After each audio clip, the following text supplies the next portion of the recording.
know we women wear a lot of hats. We do a lot of things. And sometimes when we sit and take inventory of all the things we do, there is something in our hands that can really produce fruit.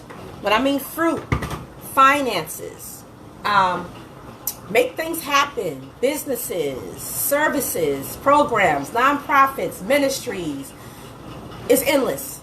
But we wear so many hats. And so when I was talking about passions and purpose and operating your gift and your purpose, your job, you can still get your life back. Get your life back. It's real. Get your life back.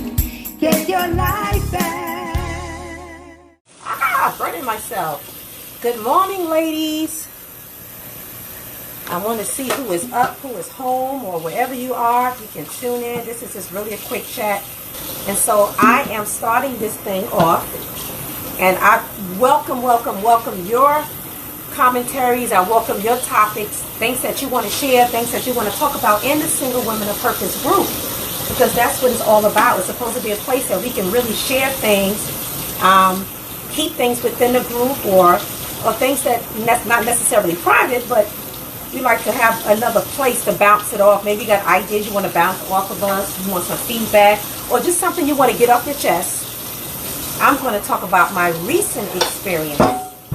So, and then you know what all that means after a while. So I had transitioned from working as a manager of residential, home for people with DD and ID, intellectual disabilities and developmental disabilities, right? Loved it. I loved the company. I love their Christian based. They really have a heart and passion for the people they serve, and they help, and they house, and wonderful. I just had to transition because I really needed more income, and so I transitioned from there, and then there was an opportunity that came, and it really seemed like a blessing, even though I felt a little reluctant at first. I don't know, I felt a little reluctant. You know how they always say, my mother always say, follow your first mind. But have a feeling, but then I was trying to give the benefit of the doubt, only because there's certain things that weren't organized to me or in place, or it was a lot of waiting and promises and just different things. And I was like, no. But there was an opportunity. There was supposed to be an opportunity for me to really do something on another level to what I was previously doing as a manager, but on a different level. But that didn't pan out too well. That got delayed. And then they downsized the department I worked in. And so I was told about that on Friday. And Monday I had a termination letter. Yes, I did. There is no time to find something within 3 days, okay? A termination letter. I said, wow, this is not cool, Lord. What are we going to do? So, it was so funny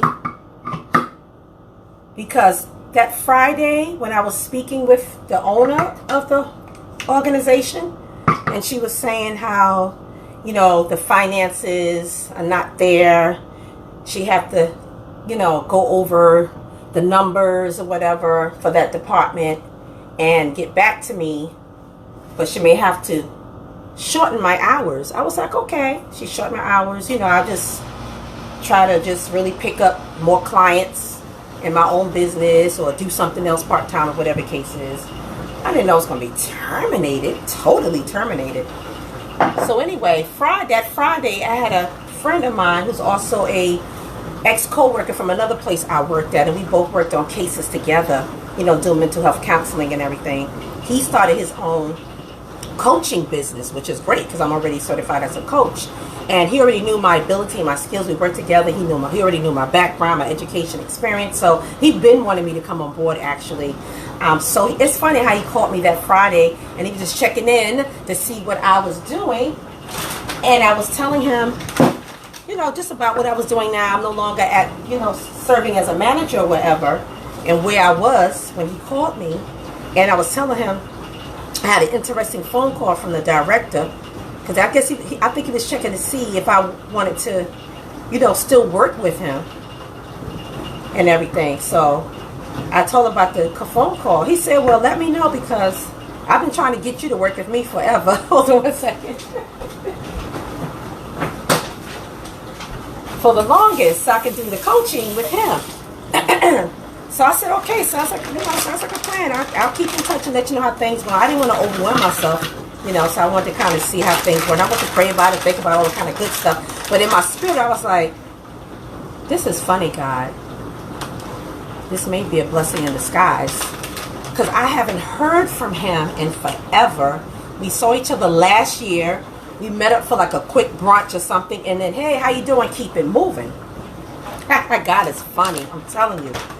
And so, like I said, that Monday when I went to work, I was talking to the human resource director, and she said, Cheryl, because she was on vacation and she came back and saw all these emails, I guess, from the owner. She said, let me know if you need something, if you need a reference or anything. I was like, okay. Anyways, I went to the office that I work at, and then when I checked the email, that's when I saw the termination letter in the email.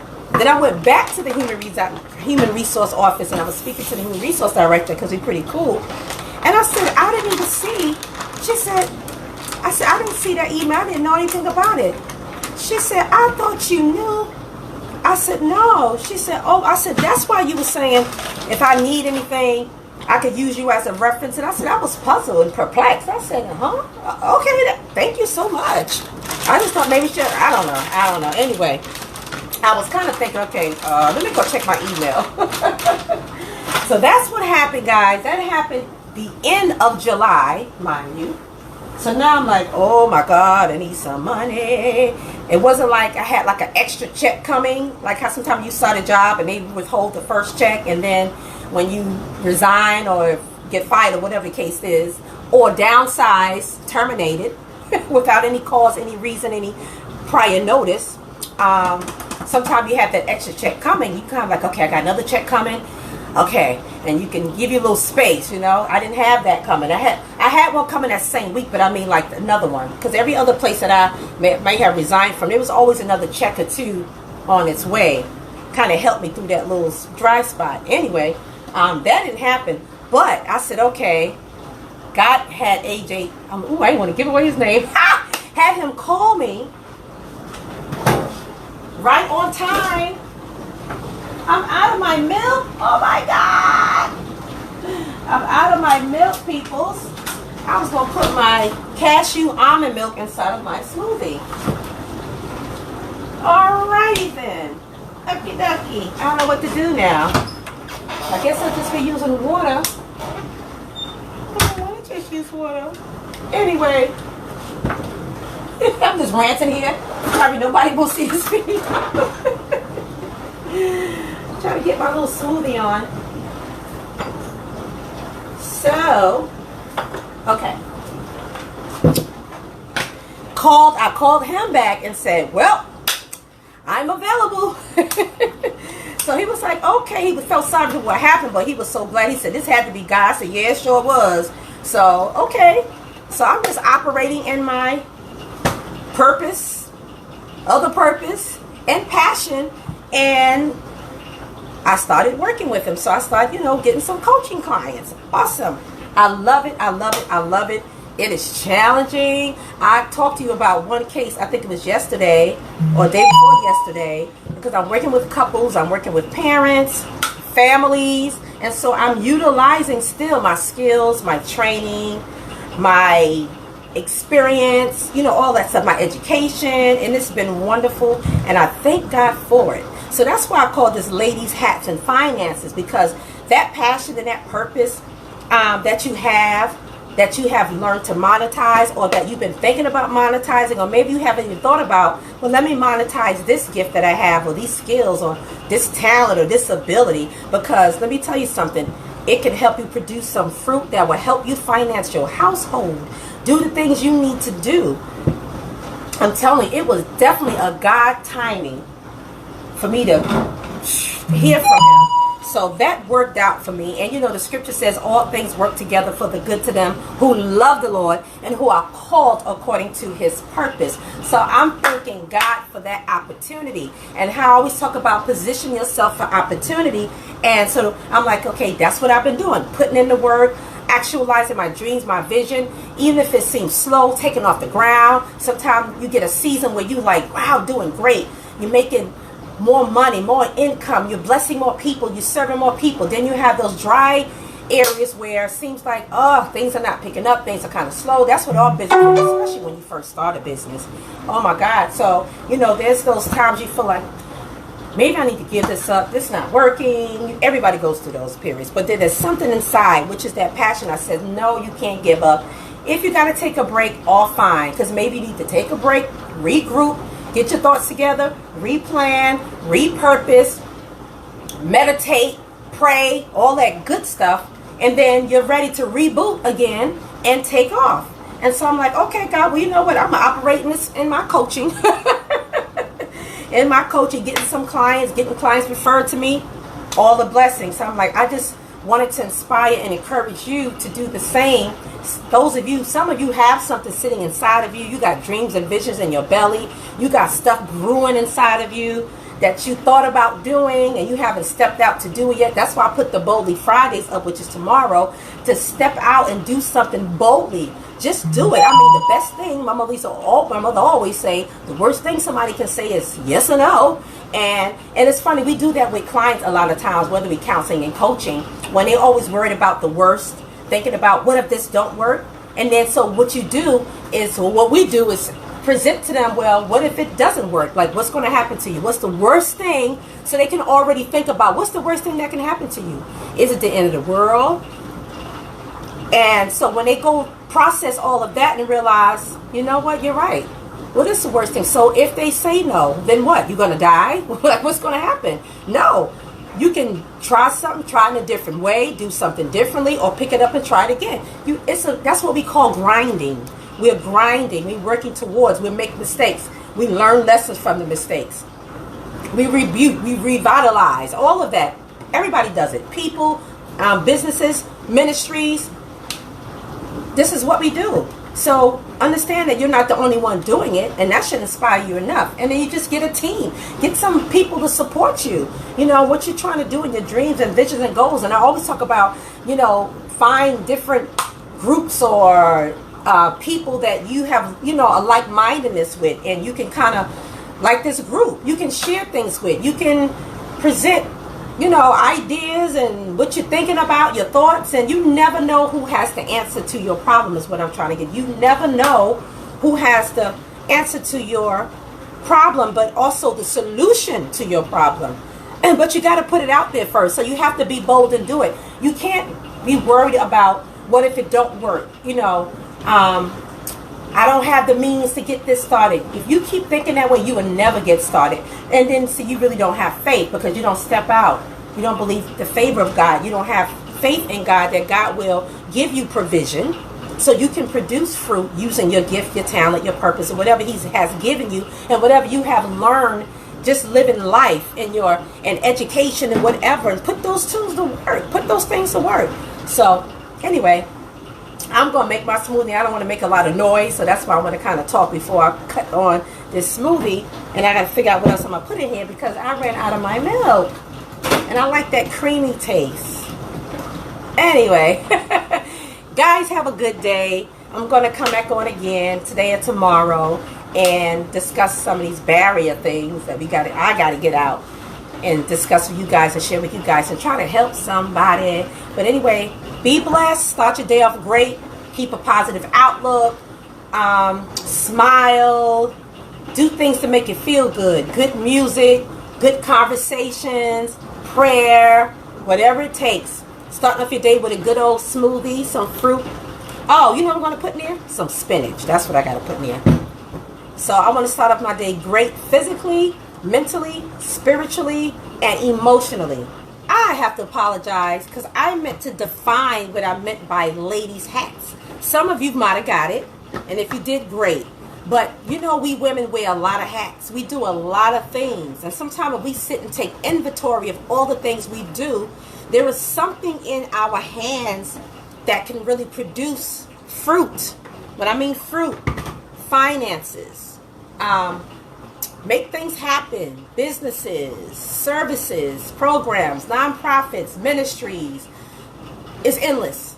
But we wear so many hats. And so when I was talking about passions and purpose and operating your gift and your purpose, your job, you know, what is another business you have on the side, a hustle, whatever it is to supplement your income or something you love to do and you're doing it all the time. We do serve in many capacities. And so that's what I meant by hats, ladies' hats, because we tend to put on different hats. My friends tease me sometime and they'll call and go, I want to speak to the pastor today. I want to speak to the minister today. I want to speak to I need the life coach Cheryl. I need my girlfriend Cheryl. And I have one girlfriend in particular, she always does that. She said, I'm just going to call you a lady with many hats. Because you just multi-talented, gifted or whatever. I'm still putting this smoothie together. But I just wanted to come on and define all of that. And I am going to do something about repurposing barriers because I do have a speech about that. How things that happen or occur, a situation, how you can repurpose it. It may have been set up to do one thing, but you turn it around for something else. And you know, we in the scripture, it talks about it lets us know that God will work things out, like I said earlier, as your good. But we also say, you know, what the enemy meant for evil, meant for evil, God would turn it around for your good. And so we can do that in our own lives. You sit there, like I said, when you take that time out to meditate and pray and think about things, tend to think about, I want you to see things on the positive side. I want you to see the glass half full. I want you to see how you can make a lemonade out of those lemons. And that's repurposing it. It's like, okay, well, you know what? I'm going to utilize what just happened for me as far as being downsized and out and terminated. It's all right. I'm repurposing that thing. You know what? It wasn't meant for me to stay there because after I left, I didn't share. A whole lot of people left behind me. And I'm talking about even the director, not the owner, director, but the director over clinical services. She left 2 weeks after me because a lot of things were not in order, disorganized. So I'm like, God, you didn't want me in the midst of all that, causing confusion. A lot of things I was picking up in my spirit when I was there, and the little conversation that I would have with my immediate supervisor and co-workers, and it's just not producing fruit, really. It's not producing fruit, and I was feeling that. So I was like, God, you're right on time. So yes, I had to take a what's the word I'm looking for? Big drop in income for now. But like I said, my clientele is growing back up now, and there's another opportunity I'm waiting for, and pray about that one. I really like the opportunity, and it has to do with helping inmates on a spiritual side. And I'm like, oh my God, but it's like a 30-day wait because they're waiting to see if they're going to get approved again for another grant for this year to provide these services. And I am the primary candidate. So I'm like, oh my God, I would like to, let me just try and step out. I always like, and it's similar to doing prison ministry, but it's a job and you get paid for it. And it's something I love to do, to minister. So it's like outreach, but it's also, you know, it's work. It's work. And so I'm waiting for that opportunity. So I had a lot of other offers on the table, and I said, no, I'm going to wait. So I'm really stepping out on faith because I'm like, I need money like yesterday. Really, really, really. But I'm waiting because I'm like, this seems like a God opportunity, because I'm like, Lord, I want to do something in ministry. I would love to do full-time ministry. I'll quit everybody. But I want to do something in that as well as the coaching and everything else. I like the coaching because of the flexibility in schedule. Don't necessarily have to get out of bed and run and be to work at 9 o'clock or 8 o'clock. That's great, you know, for those who love it. But like, I don't want to do that anymore, honestly. And that's my overarching goal in prayer, is that I'll be full-time entrepreneur, have the flexibility to travel. If I want to say I'm going to stay over here for a month, I'm going to stay there for a month. Got my bills taken care of. Everything's taken care of. I can write more books, finish the books that I started writing already. I can do missions work. I can travel and do ministry and preach and speak all over the nation, Those are things I want to do full time. And so I'm like, this was a breather for me. But God knew I needed some time. I needed this flexibility. It's actually giving more time to do things like this, getting more time to finish up some things I have in my own coaching business, like these courses that I'm started creating, and there's some other things I just have that I need to complete. And I'm like, I need the time to do this, because working 9 to 5 and then coming home and then you're trying to grow your business and all this stuff after that, sometimes the mental energy is just not there. And then it affects your physical energy. And I'm like, oh my God, I need some rest. I need some break in between. So I love it. And then I get moments to sit down and relax, and God is blessing us. He's providing for us. My daughter is working too. Like, I don't have a client until like 2 something this afternoon. I'll see her, and then I have a client this evening at 6, and after that I'm back home again. But it's like, this is a breather for me. I was happy the fact that I can get to come back home for a minute and don't have to rush. Sometimes you just get tired of that. So I'm like, this is a transition, but it's a good transition. So I'm like, God, I'm trusting you. That's what I said on my way home in the car. God, I'm trusting you. I'm leaning and depending on you. You have always been a constant. You have always been faithful. You changeth not. I can always depend on you and all that great stuff, because you are an awesome God. But I'm not getting ready to preach right now, because you feel my preaching voice getting ready to come on. But I just wanted to really go and talk about the hat part of women. And we play so many roles in life, and how we need to stop and think about, wait a minute, I'm doing this for this person, I'm doing that and that. How about using that or repurposing those things to try to enhance my quality of life, do things for me or do things for other people, but on a different level, or even monetizing things. Somebody asked me the other day, how did you get into counseling, and how did you get into this? And I just broke down to him all the things, the signs that I saw, and how God affirmed things and confirmed things. And so when I went back to school, I knew that was a passion I have. I love doing it. Everybody used to always say, you should be a counselor, you should be that, whatever. And I'm like, well, I do love it. I love talking to people. I love helping people. I love helping people heal, overcome barriers, overcome past traumas, and I love doing that. So I'm like, okay, well, that's what I'm going to take up in school. I'm going to do counseling and social work. So that's what I did. So I utilized that natural ability to connect with people, relate with people, identify with people. I always love to study people. I always love to study human behavior, childhood development. I love those things. I aced all of those type of classes that dealt with counseling and psychology. It was so interesting to me. And then I learned a lot about myself. And then with the ministry background I have, or the ministry period, to me, it felt like it was this education and this experience enhances the ministry in me. Because what is ministry? You're serving people. You're helping people to grow and to stay strong in the Lord. Because we going through, that's a whole nother battle, the spiritual warfare that's out there, and helping them. But when you're a leader in the ministry, you're helping them naturally as well, because you're going to deal with some real issues that people have, and they come to me for pastoral counseling. That's another hat that I wear, and I do a lot of that all the time. And so I'm like, okay, I utilize that too. I'm like, okay, well, I started my counseling ministry, Healing for Your Soul Ministry. You can find it online, and I offer free pastoral counseling. And all I do is ask for donations to help me to continue to do this. Pay the bills, pay the phone bill, do what I got to do, so I can continue to provide help and value and inspiration and motivation and all that stuff. Keeping things up, the website up. You know how it is. And that's it. But I love to do it. So, that's what I do at the end of the day. So those are the few hats that I do wear. That I do wear. Anyway, let me finish making this smoothie. I got to stir it up a little bit more and blend it so I can go ahead and drink it down. Take care, guys. You can still get your life back. Get your life back. It's real. Get your life back. Get your life